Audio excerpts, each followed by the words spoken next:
पर जब आप पढ़ेंगे तो यहाँ पर लिखा है यरूशलेम में विजय प्रवेश। आप समझ सकते हैं ये कौन सा विजय प्रवेश था, है ना। यहाँ पर ये विजय प्रवेश का मतलब है जीत के साथ एक प्रवेश, एक एंट्री जो यीशु मसीह की हुई थी। यरूशलेम में आने से पहले बाइबल में लिखा है कि यीशु मसीह ने बहुत बड़े बड़े काम किए थे, बहुत चिन्ह चमत्कार, बहुत ही आश्चर्य करने वाले काम, मुर्दा लाजर तक को जिला दिया था, है ना। तो यही सुनने के बाद क्या होता था कि वहाँ पर बहुत सारी भीड़ जो है इकट्ठी हो गई थी। तो ये जो प्रवेश था ये कोई ऐसा वैसा प्रवेश नहीं था, ये एक ऐसा प्रवेश था जब परमेश्वर का मेमना यीशु मसीह बलिदान होने के लिए जा रहा था, हम सब के लिए, संपूर्ण जगत के छुटकारे के लिए। हालेलुया। तो हम इस प्रवेश से ही कुछ सीखेंगे कि परमेश्वर का वचन आगे हमें क्या सिखाता है। यहाँ पर लिखा है कि जब वे यरूशलेम के निकट पहुंचे और जैतून पहाड़ पर बैतफगे के पास आए तो यीशु ने 2 चेलों को यह कहकर भेजा, सामने के गांव में जाओ, वहां पहुंचते ही एक गधी बंधी हुई और उसके साथ बच्चा तुम्हें मिलेगा, उन्हें खोलकर मेरे पास ले आओ। यदि तुम में से कोई कुछ कहे तो कहना कि प्रभु को इनका प्रयोजन है, तब वह तुरंत उन्हें भेज देगा। हालेलुया। क्या लिखा है यहाँ पर, यीशु मसीह ने अपने चेलों को कहा कि पास के गांव में जाओ। मैं सोच रही थी कि अगर हमारे साथ ऐसा हो, हम कहीं पे जाए, हम किसी को भी बोल दें कि हमें इसकी जरूरत है, हमें ये चीज दे दो, क्या कोई हमें देगा? नहीं देगा, है ना। लेकिन यीशु मसीह के कहने पर ये सब हुआ है। तो यहाँ पर यीशु मसीह ने जो है एक गधी के बच्चे का इस्तेमाल किया। तो बाइबल के अकॉर्डिंग हम सभी जानते हैं कि यीशु मसीह जो है राजाओं का राजा है ना। तो राजा जो होते थे वो हाथी, घोड़े, किसी बलशाली जानवर का इस्तेमाल करते थे, लेकिन हमारे परमेश्वर यहाँ पर एक गधी के बच्चे का इस्तेमाल कर रहे थे, है ना। तो गधी के बच्चे से क्या कहना चाहती हूँ मैं, क्या होता है, गधी का बच्चा जो है एक अप्रिय जानवर माना जाता है, जिसको कोई पसंद नहीं करता। करता है कोई पसंद? लोग अपने घरों में हर तरह के जानवर पाल लेंगे, है ना, कुत्ते पाल लेंगे, बिल्लियां पाल लेंगे, रैबिट पाल लेंगे, लेकिन क्या कोई गधा पालता है? नहीं पालता, क्योंकि वो एक अप्रिय जानवर है, उसे कोई पसंद नहीं करता, है ना, अपमानित जिसको हम बोल सकते हैं। एक ऐसा निर्बल जानवर का प्रयोजन यीशु मसीह को था। यीशु मसीह ने एक ऐसे जानवर को इस्तेमाल किया। मैं आपको ये कहना चाहती हूँ कि हमारा परमेश्वर बिल्कुल ऐसे ही लोगों को इस्तेमाल करता है। हो सकता है आप संसार की नजर में, अपने घर परिवार में, समाज में, हो सकता है आज आप इतने प्रिय ना हो सकता है आपको इतना मान सम्मान ना मिलता हो सकता है आप निर्बल हो, कमजोर हो, कुछ भी हो सकता है ना। लेकिन हमारा परमेश्वर ऐसे ही लोगों को इस्तेमाल करता है। जब आप इसमें आगे पढ़ेंगे तो वहां पर लिखा है कि यदि तुमसे कोई कुछ कहे तो कहना कि प्रभु को इसका प्रयोजन है, मतलब परमेश्वर को इसकी जरूरत है। तो जैसे कि मैंने आपको बताया कि प्रभु को ऐसे ही लोगों की जरूरत है। अगर आज आप ठुकराए हुए लोगों में से हो, आज अगर आप निराशा में हो, परेशानी में हो, तो परेशानी की आपको बिल्कुल भी परेशान होने की जरूरत नहीं है कि परमेश्वर को ऐसे ही लोग चाहिए। वही हमारा उद्धार करता है, वही हमारा छुटकारा देने वाला परमेश्वर है। और आगे जब आप देखेंगे तो ये सब इसलिए हुआ क्योंकि ये यीशु मसीह की ने अपनी मृत्यु की तीसरी भविष्यवाणी की थी। ये तीसरी भविष्यवाणी जो है पूरी होने जा रही थी, उनकी मृत्यु की भविष्यवाणी। और यहाँ पर लिखा है ना कि सिय्योन की बेटी से कहो, देख तेरा राजा तेरे पास आता है, वो नम्र है और गधे के बच्चे पर बैठा है, वरना लादू के बच्चे पर। ये जो है एक ऐसी भविष्यवाणी थी जो पुराने नियम में यीशु मसीह जी के लिए पहले ही हो चुकी थी। और ऐसी कोई भी भविष्यवाणी नहीं है जो यीशु मसीह के जीवन से पूरी नहीं हुई थी, है ना। लिखा है ना बाइबल में कि मैं व्यवस्था को लोप करने नहीं बल्कि व्यवस्था को पूरा करने के लिए आया हूँ। तो ये भविष्यवाणी पूरी होनी जरूरी थी जो यहाँ पर पूरी हुई। और आगे जब आप उसमें पढ़ेंगे तो लिखा है गधी और बच्चे को लाकर उन पर लोगों ने क्या किया, अपने अपने कपड़े डाले और वह उन पर बैठ गया। तब बहुत से लोगों ने अपने कपड़े मार्ग में बिछाए और अन्य लोगों ने पेड़ों से डालियां काट कर मार्ग में बिछाई। तो ये क्या था, एक वेलकम करने का तरीका था यीशु मसीह का, है ना। वहाँ के जो लोग थे, जिस तरह से आप अभी खजूर की डालियां लहरा रहे थे, वहाँ पर भी ये था एक जीत का जश्न मनाना। जैसे कि अभी पास्टर जी ने कुछ समय पहले बताया था कि खजूर की डालियां जो है एक साइन होता है, एक चिन्ह होता है विजय का, है ना, एक शांति का। तो वहाँ पर यीशु मसीह की जीत का जश्न मनाया जा रहा था। लोगों ने सुना था कि यीशु मसीह ने जो है ऐसे ऐसे चमत्कार किए हैं, मुर्दा लाजर तक को जिंदा कर दिया है।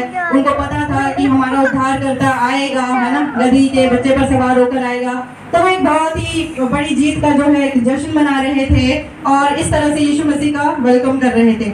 और आगे जब आप पढ़ेंगे 10वीं आयत में पढ़ के बताती हूँ, वहां पर लिखा, जब उसने यरूशलेम में प्रवेश किया तो सारे नगर में हलचल मच गई और लोग कहने लगे यह कौन है।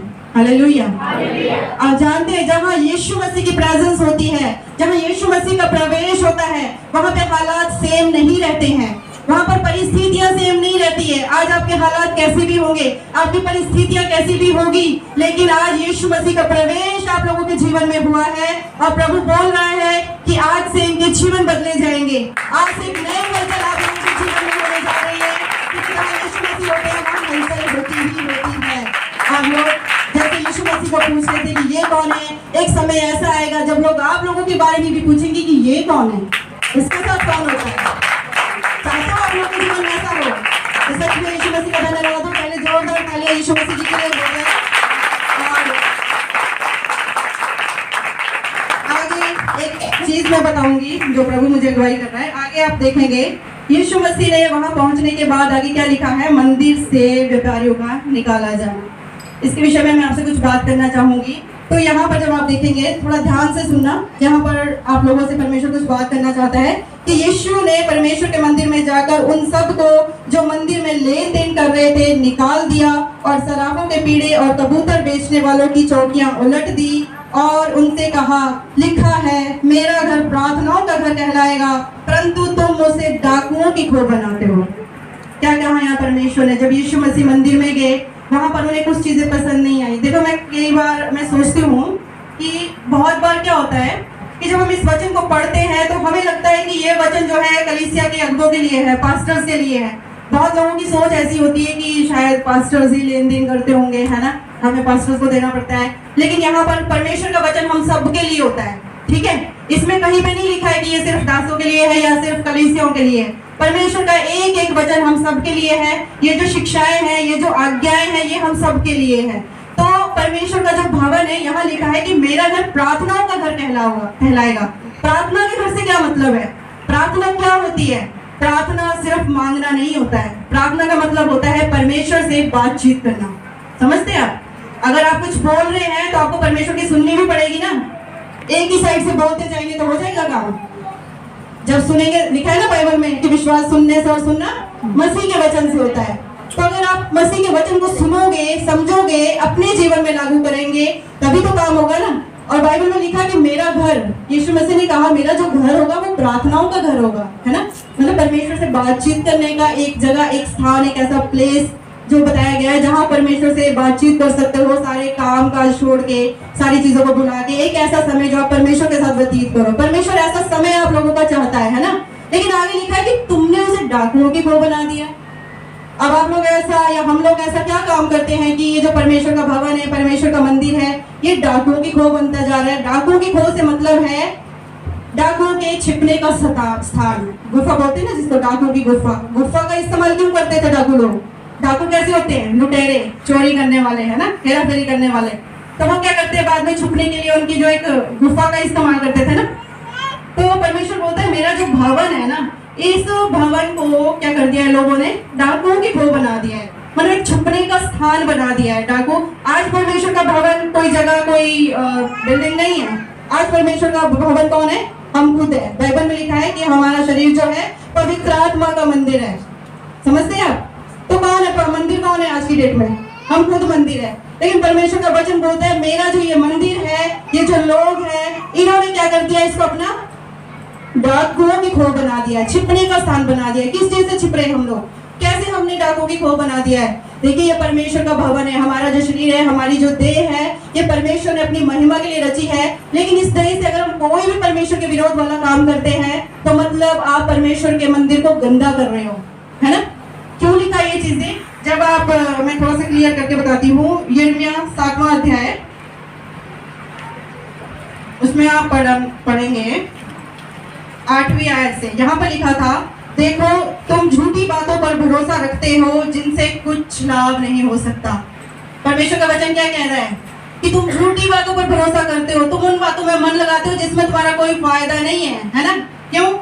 आगे लिखा है, तुम जो चोरी, हत्या और व्यभिचार करते, झूठी शपथ खाते, बाल देवता के लिए धूप जलाते और दूसरे देवताओं के पीछे जिन्हें तुम पहले नहीं जानते थे चलते हो, तो क्या ये उचित है कि तुम इस भवन में आओ जो मेरा कहलाता है और मेरे सामने खड़े होकर यह कहो हम छूट गए हैं?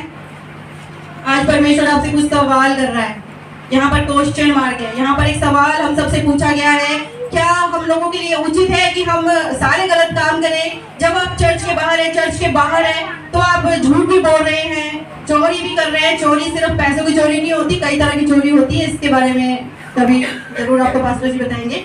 चोरी भी कर रहे हैं, व्यभिचार भी कर रहे हैं, हर वो परमेश्वर के विरोध वाला काम कर रहे हैं। और परमेश्वर के भवन के अंदर आते ही, जैसे चर्च के अंदर आते हैं वैसे ही हम लोग हालेलुया धन्यवाद यीशु बोलते हैं, है ना?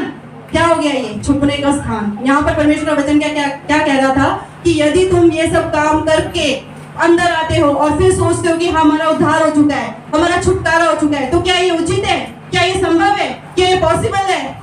नहीं संभव है ना।